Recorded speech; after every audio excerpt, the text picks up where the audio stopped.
حضرت ابو ذر غفاری رضی اللہ تعالی عنہ سے مروی ہے، رسول اللہ صلی اللہ علیہ وسلم نے اللہ تبارک و تعالی سے روایت کرتے ہوئے فرمایا ہے کہ اللہ فرماتا ہے، اے میرے بندو، میں نے ظلم کو اپنے اوپر حرام کیا ہے اور اسے تمہارے درمیان بھی حرام قرار دیا ہے، اس لیے ایک دوسرے پر ظلم زیادتی نہ کیا کرو۔ اے میرے بندو، تم سب گمراہ ہو مگر جسے میں ہدایت دوں، لہٰذا مجھ سے ہدایت مانگو، میں تمہیں ہدایت دے دوں گا۔ اے میرے بندو، تم میں سے ہر شخص بھوکا ہے مگر وہ جس کو میں کھانے کو دے دوں، سو مجھ سے کھانا طلب کرو، میں تمہیں کھانا دوں گا۔ اے میرے بندو، تم میں سے ہر کوئی ننگا ہے سوائے اس کے جسے میں لباس عطا کروں، سو تم مجھ سے لباس مانگو، میں تمہیں لباس پہنا دوں گا۔ اے میرے بندو، تم سب دن رات غلطیاں کرتے ہو اور میں سارے گناہ معاف کرتا ہوں، لہٰذا تم مجھ سے مغفرت طلب کرو، میں تمہیں بخش دوں گا۔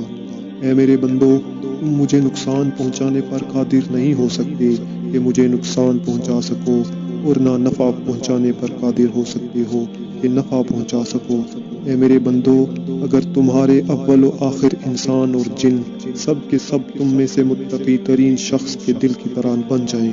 تب بھی میری حکومت میں اس سے کوئی اضافہ نہ ہوگا۔ اے میرے بندو، اگر تم میں سے اول و آخر انسان اور جن سب کے سب کسی بدترین شخص کے دل کی طرح بن جائیں، تب بھی میری حکومت میں اس سے کمی نہ آئے گی۔ اے میرے بندو، اگر تم میں سے اول و آخر جن اور انسان سب کے سب ایک جگہ کھڑے ہو کر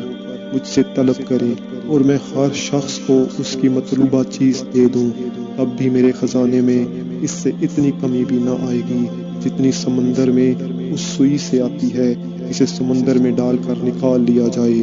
اے میرے بندو، یہ تمہارے اعمال ہیں جنہیں میں تمہارے لیے محفوظ رکھتا ہوں، پھر تمہیں اس کا پورا پورا بدلہ دوں گا۔ اس لیے جو اچھے کام کی توفیق پائے تو چاہیے کہ اللہ کی حمد و ثنا کرے، اور جو اس کے علاوہ یعنی بدعمالیاں پائے تو چاہیے کہ صرف اپنے نفس کو ملامت کرے۔